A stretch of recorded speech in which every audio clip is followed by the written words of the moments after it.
Hi friends, நான் தான் ஜோதிடர் ஜெயக்குமார் பேசுகிறேன்.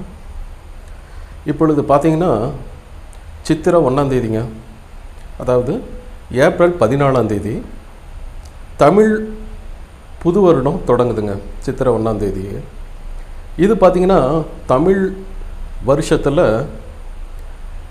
விளம்பி வருடம் முடிந்து இப்பொழுது விகாரி வருடம் தமிழ் புத்தாண்டு தொடங்க இருக்கிறது. இந்த விகாரி வருடத்தில் பார்த்திங்கன்னா மேஷம் முதல் மீனம் வரை உள்ள ராசிகளுக்கு என்னென்ன பலன்கள், வாழ்க்கையில் என்னென்ன நிகழ்வுகள், புதுசாக என்ன நடக்க போகுது, இதுவரைக்கும் அவங்க ட்ரை பண்ணிகிட்டு இருந்த காரியங்கள் 1-2 ஏதாவது நடக்குமா, அவங்களுடைய குழந்தைகளாக இருந்தால் அவங்க வந்து குழந்தை பேர், திருமணம் இதெல்லாம் இந்த வருடத்தில் கைகூடுமா, மாணவர்களாக இருந்தால் மாணவர்களுக்கு இந்த வருடம் எப்படி இருக்கும், இப்போ எஜுகேஷன்லாம் எப்படி இருக்கும், வெளிநாட்டுக்கு சென்று படிக்கணுன்னு ஆர்வம் இருக்குது, அதுக்கான விசா, பாஸ்போர்ட் இதெல்லாம் வந்து கரெக்ட் டைமில் கிடைக்குமா, அப்படிங்கிற மாதிரி என்ன அலைகள் வந்து நிறையவே இருக்குங்க எல்லாருக்குமே. அதெல்லாம் வந்து நம்ம வந்து குரு பயிற்சி பார்க்குறோம், சனி பயிற்சி பார்க்குறோம், மாத பலன்கள், வார பலன்கள் இதெல்லாம் பார்த்து கூட சக்ஸஸ்ன்னு சொல்கிறதெல்லாம் சிலது சக்ஸஸ் இல்லாமல் போயிடுது. இது வந்து ரொம்ப தடையாக இருக்கும் அப்படின்னு சில பேர் சொல்கிறது வந்து தடைகளே இல்லாமல் ஈஸியாக நடக்குது. இதெல்லாம் பார்த்திங்கன்னா அதாவது டிவியில் சொல்கிறதாகட்டும், நீங்கள் டெய்லி நியூஸ் பேப்பரில் பார்க்குறீங்க, யூடியூப்பில் பார்க்குறீங்க, இதெல்லாம் பார்த்தீங்கன்னா அப்படி பொதுவான பலன்கள் தான். சரிங்களா? உங்களுடைய ராசிக்கு, அதாவது சந்திரன் இருக்கிற ராசிக்கு உங்களுக்கு என்னென்ன பலன்கள் கிடைக்க போகுதுன்னு பொதுவாக சொல்கிறது தான். ஏன்னா ஒவ்வொரு பாவகத்துக்கும் ஒரு தனித்தன்மைகள் இருக்குது. அதேமாரி ஒவ்வொரு கிரகத்திற்கும் ஒரு தனித்தன்மைகள் இருக்குது. ஸோ அதெல்லாம் ஒப்பிட்டு தான் நம்ம வந்து பொது பலன்கள் சொல்கிறோம். இந்த மாதத்தில் சந்திரன் எங்கே இருக்கிறாரு, அல்லது ஒவ்வொரு ராசி டெய்லி ராசி பலன் பார்த்திங்கன்னா சந்திரன் வந்து அவங்களுடைய சுய சார்ட்டில் சந்திரன் இருக்கும் இடத்துல இருந்து இந்த டேட்டில் என்றைக்கு எந்த இடத்துல சந்திரன் இருக்கிறாரு அப்படின்ட்டு பார்த்து அதுக்கு உண்டான பலன்கள் ஒன்று இருக்குது. ஸோ அதை தான் வந்து நம்ம சொல்கிறோமோ. சரிங்களா? இது வந்து நிறைய பேர்த்துக்கு ஒரு 10-20 பாயிண்ட் சொன்னோம்னா அதில் வந்து ஒரு 4-5 பாயிண்ட் ஒர்க் அவுட் ஆகும், இன்னொருத்தருக்கு 4-5 பாயிண்ட் ஒர்க் அவுட் ஆகும். அவ்வளோதான். இது வந்து பொதுவான பலன்கள் தான்.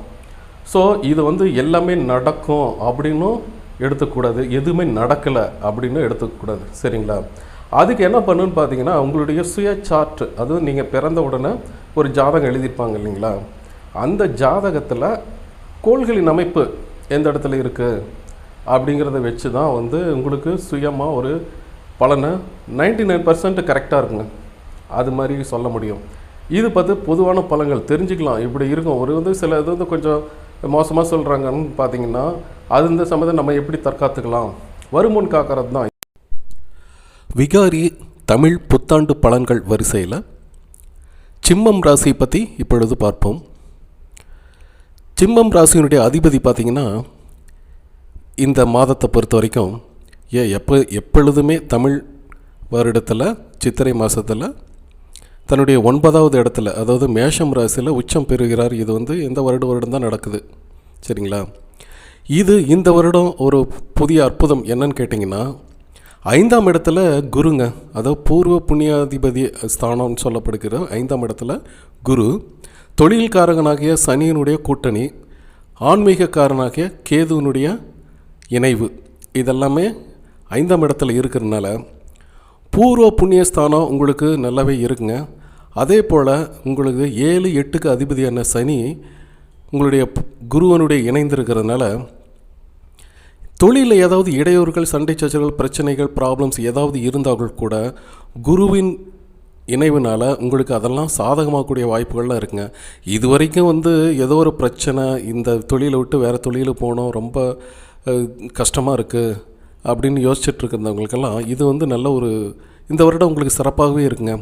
நீங்கள் புதுசாக எடுக்கிற முயற்சிகளுக்கு எல்லாமே உங்களுக்கு வெற்றிகள் காணப்படும்.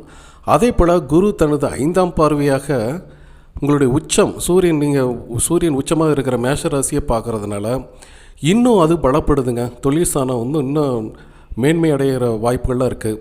அதே போல் 11ஆம் இடத்துல ராகு இருக்கிறதுனால உங்களுக்கு கடல் கடந்து போகிற வாய்ப்புகள் இந்த சில பேருக்கு இது நல்லாவே அமையுதுங்க.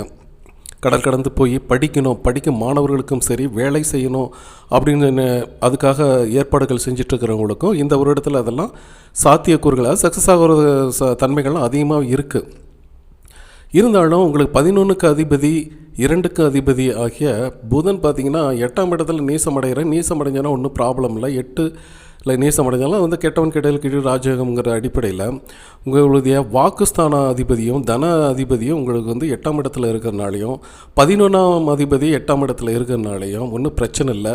ஒன்று என்னென்னு பார்த்தீங்கன்னா, நீங்கள் பேசக்கூடிய வார்த்தைகளை வந்து கொஞ்சம் இனிமையாக பேசணும், யார்கிட்ட எப்படி பேசணும்னு புரிஞ்சுட்டு பேசணும். அடுத்தவங்க வந்து இன்னொருத்தபடி தவறாக உங்கள்கிட்ட சொல்லுவாங்க, நீங்கள் அதை கேட்டுட்டு போய் அவங்கள்ட்ட வந்து ஒரு ஆர்கியூமெண்ட்டாவோ அல்லது சண்டை ஏற்படுத்துகிற மாதிரியே நீங்கள் பேசக்கூடாது. ஏன்னு பார்த்தீங்கன்னா, நீங்கள் பேசுகிறதுனால சில வாய்ப்புகள் தள்ளி போகிற சான்சஸ் எல்லாம் இருக்குது. ஸோ அதை நீங்கள் மைண்டில் வச்சுங்க. பேசுகிறது வந்து இனிமையாக பேசுனீங்கன்னா நீங்கள் வந்து ஒரு அரசியல்வாதிகள்லாம் பார்த்தீங்கன்னா இதில் வந்து ஒரு நல்ல ஒரு தலைமை பதவி கிடைக்கிற வாய்ப்புகள் சிம்மராசிக்காரர்களுக்கு நிறைய பேர்த்துக்கு இருக்குது. படிக்கும் மாணவர்களுக்கும் அது வந்து தன்னுடைய பாடத்தை வந்து கரெக்டாக பாடத்தை அன்னன்னைக்கு படிச்சுட்டு அதுக்கு உண்டான பயிற்சிகள்லாம் எடுத்துகிட்டு இருக்கிறவங்களுக்கு நம்பர் 1, அதாவது இப்போ எக்ஸாம் +2 எக்ஸாம் இந்த மாதிரி இதெல்லாம் பார்த்திங்கன்னா இவங்க வந்து இப்போ ஃபஸ்ட்டு இடத்துல வரக்கூடிய சான்சஸ் எல்லாம் சிம்மராசிக்காரர்களுக்கு அதிகமாக இருக்குது. என்னென்னு பார்த்தீங்கன்னா, சிம்மராசிக்காரர்கள் எதுக்கும் தாழ்ந்து போக மாட்டாங்க, ரெக்வஸ்ட்டாக போக மாட்டாங்க. கொஞ்சம் அவங்க வந்து நான் சொல்கிறது கரெக்டு அப்படிங்கிற பாணிலையும் நிர்வாகத்திறன் தலைமை பதவி எல்லாத்துக்கும் தகுதியான நபர்கள் தான் சிம்மராசிக்காரர்கள். இருந்தாலும் இந்த சமயத்தில் பார்த்திங்கன்னா ஒரு காரியத்தை தொடங்கிறதுக்கு முன்னாடி உங்களுடைய மூதாதையர், குலதெய்வம், இஷ்ட தெய்வம் இதெல்லாம் வணங்கணும். இது வரைக்கும் நீங்கள் கோயிலுக்கு போகலைன்னாலும் பரவாயில்ல, சாமி கும்பிடனாலும் பரவாயில்ல, சாமி மேலே நம்பிக்கை இல்லைன்னாலும் பரவாயில்ல, உங்களுடைய மேல் நலனை எடுத்து உங்கள் தாத்தா பாட்டி அவங்க மூதாதையர்கள் அவங்க வந்து உயிரோடு இருந்தால் அவங்க காலை தொட்டு வணங்கிட்டு நான் காரியம் ஒன்று பண்ணுறேன், அது வந்து இன்னும் வெற்றியாக நடக்கணும் அப்படின்னு மனசில் வேண்டிங்க. இறந்து இருந்தாலும் பரவாயில்ல, அவங்க ஃபோட்டோஸ் ஏதாவது இருந்துச்சுன்னா கூட அதை கூட நீங்கள் கிளம்பும் போது நீங்கள் ப்ரே பண்ணிவிட்டு போங்க. உங்களுக்கு இந்த வருடத்தில் உங்களுக்கு எல்லாமே சக்ஸஸாக இருக்குங்க. அதே ராகு பார்த்திங்கன்னா 11ஆம் இடத்துல இருக்கிறதுனால சில பேர் வந்து உங்கள்கிட்ட வந்து அப்ரோச் பண்ணுவாங்க. ஒரு தொழிலில், பிஸ்னஸில், இதில் எல்லாம் பார்த்திங்கன்னா அவங்க நல்லவங்களாக பார்த்து நீங்கள் கொஞ்சம் யோசனை பண்ணி ஒரு தடவைக்கு 2 தடவை பல பேர்கிட்ட கேட்டுட்டு ஒரு கூட்டணி பிஸ்னஸ் ஆரம்பிக்கலாம், அல்லது அந்த மாதிரியெல்லாம் இருக்குது. ஸோ இந்த ராகு இருக்குனால அனைத்தும் கிடைக்கும், ஆனால் கடைசியில் ஏதாவது ப்ராப்ளம் கொண்டு வர்றதுனால நீங்கள் ஒரு காரியத்தை தொடங்கிறதுக்கு முன்னாடி கடைசி ஆராய்ஞ்சு பல பேர்கிட்ட கேட்டு உங்களுக்கு ஓகே அப்படின்னா மட்டும் நீங்கள் ஆரம்பிங்க. ராகுவினால் உங்களுக்கு நினைச்சது நடக்கும், எல்லா செல்வங்களும் கிடைக்கும். இதனால் வந்து தடைப்பட்ட காரியங்கள் அனைத்தும் நடக்கும். 7ஆம் இடத்துல சுக்கிரன் இருக்கனால காரக பாவனாஸ்தி அப்படின்னு சொல்லுவாங்க, அதெல்லாம் ஒன்றும் இல்லை, அது மாதக்கோள்கள் தான். சரிங்களா, இந்த மாதம் இதில் இருக்கும், அடுத்த மாதம் இன்னொரு பாவகத்தில் இருக்கும். தடைப்பட்ட திருமணங்கள் ஏதாவது ரொம்ப டிலே ஆகிட்டே இருக்குது, திருமணம் நடக்கலை, வரன்கள் தள்ளி போகுது அப்படின்ட்டு இருக்கிறவங்களுக்கெல்லாம் இந்த விகாரி வருடத்தில் சிம்மராசிக்காரர்களுக்கு அற்புதமான வாழ்க்கை துணை கிடைத்து உடனடியாக திருமணம் நடக்கக்கூடிய வாய்ப்புகள்லாம் அமோகமாக இருக்குங்க. அதை பார்த்திங்கன்னா பொண்ணு பார்க்குறதும் தெரியாது, மாப்பிள்ளை பார்க்குறதும் தெரியாது, கரெக்டாக செட் ஆகும், டக்குன்னு மேரேஜ் நடந்துடும். சரிங்களா, அந்த மாதிரி அமைப்பெல்லாம் அந்த சிம்ம ராசிக்காரர்களுக்கு அதிகமாக இருக்குது. இதனால் வந்து குழந்தை செல்வம் இல்லை, கோயில் குளங்கள்லாம் போயிட்டு வரோம், மெடிக்கல் ட்ரீட்மெண்ட்லாம் எடுக்கிறோம், அந்த மாதிரி இருக்கிறவங்களுக்கெல்லாம் அழகான குழந்தை செல்வம் பெறுவதற்கும் இந்த வருடத்தில் அதிகமான வாய்ப்புகள் இருக்குங்க. இது பார்த்திங்கன்னா புதிய தொழில் தொடங்கிறதுக்கும் உங்களுக்கு நல்லா இருக்குது. அதே சமயத்தில் நீங்கள் கொஞ்சம் ஆன்மீகத்தில் கொஞ்சம் நாட்டம் இருக்கணும். சில மேலே கஷ்டப்பட்டிருப்பாங்க இதுக்கு முன்னாடி சிம்மராசிக்காரர்கள்லாம், வேலையிலையும் ஆகட்டும், வெளியிலையும் ஆகட்டும், ஸோ வாழ்க்கையிலையும் ஆகட்டும், இந்த மாதிரி ப்ராப்ளம்ஸ் அதிகமாக க்ரியேட்டு அவங்க மனசுக்குள்ளே என்னடா வாழ்க்கை அப்படிங்கிற மாதிரி ஒரு விரக்தி ஸ்டேஜில் இருந்திருப்பாங்க. ஆனால் இந்த விகாரி வருடத்தில் அதெல்லாம் மாறப்போகுதுங்க. நீங்கள் விரக்தி ஸ்டேஜிலிருந்து மாறி ஒரு நல்ல ஒரு தெளிவான மனநிலையோட வாழ்க்கையில் இப்படி தான் வாழணும் அப்படிங்கிற ஒரு சில தத்துவங்களை நீங்கள் கற்றுக்க போகிறீங்க. இதனால் இதுக்கு என்ன பண்ணுன்னு கேட்டிங்கன்னா, நீங்கள் வந்து கொஞ்சம் ஆன்மீகத்தில் வரணும், ப்ரே பண்ணுங்கள். குலதெய்வம், இஷ்ட தெய்வம், உங்கள் மூதாதையர்கள் அதான் நீங்கள் வணங்குறது உங்களை வந்து ஒரு % அதிகமாக கொண்டு போகும். உங்களுக்கு மனம் தெளிவு பெறும், நீங்கள் எடுக்கிற காரியங்களாம் ஜெயமாகும். இந்த விகாரி வருடத்தை பொறுத்த வரைக்கும் நல்ல ஒரு தொழில் மாற்றம் கிடைக்கும். வெளிநாட்டில் போய் வேலை செஞ்சு பேசிக்கணும் அப்படின்ட்டு ரொம்ப நாளாக ட்ரை பண்ணிகிட்ருக்கோம், ஒன்றும் கிடைக்கல, பாஸ்போர்ட் விசா எதுவுமே கிடைக்கல அப்படிங்கிறவங்க டக்குன்னு இதெல்லாம் இந்த வருடத்தில் கிடைக்க போகுது. நீங்கள் வெளிநாட்டுக்கு போய் அங்கே வந்து சேர்ந்து உங்கள் சம்பாதிக்கக்கூடிய திறமைகள் தன்மைகள் எல்லாமே இந்த வருடத்தில் அமோகமாக இருக்குங்க. கூட்டி கழித்து பார்த்தா சிம்மம் ராசிக்கு பார்த்தீங்கன்னா ஒரு 3வது நபர் யாராவது உங்கள்கிட்ட வந்து பேசுனாங்க பழகுறாங்க அப்படி அப்படிங்கும்போது நீங்கள் வந்து கொஞ்சம் தள்ளி நில்லுங்க. அவாய்ட் பண்ணுறது மிக மிக சிறப்பு, சரிங்களா? உங்களுக்கு நன்கு தெரிந்த அறிமுகமானவர்கள் அப்படிங்கிறவங்கள்ட்ட மட்டும் நீங்கள் பழகுவது நல்லது. அவங்களோட சில நன்மைகள் திடீர்னு யாருன்னே தெரியாது, அவங்க வந்து கொண்டு வந்து உங்களுக்கு நல்லா ஹெல்ப்பெல்லாம் பண்ணுவாங்க. அது பண்ணும்போது நீங்கள் கொஞ்சம் யோசிக்கணும், எதுக்கு பண்ணுறாங்க எது பண்ணுறாங்கன்னு சொல்லி யோசித்து அதை வாங்கிக்கலாமா வேண்டாமா அப்படிங்கிற முடிவெடுத்து நீங்கள் அது பின்னாடி செய்கிறது நல்லது. ஏன்னா ராகு பகவான் உங்களுக்கு அள்ளி அள்ளி கொடுக்க போகிறார்.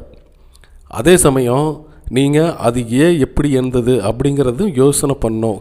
சரியான ரூட்டில் நீங்கள் போங்க. சரியான ரூட்டில் போய் உங்களுக்கு சம்பாதிக்கிற ஆதாயங்கள் சம்பாதிப்பு எல்லாமே நல்லாவே இருக்கும். ஆனால் குறுக்கு வழி சில பேர் அதாவது சிம்மராசியை பொறுத்த வரைக்கும் குறுக்கு வழி செட் ஆகாது.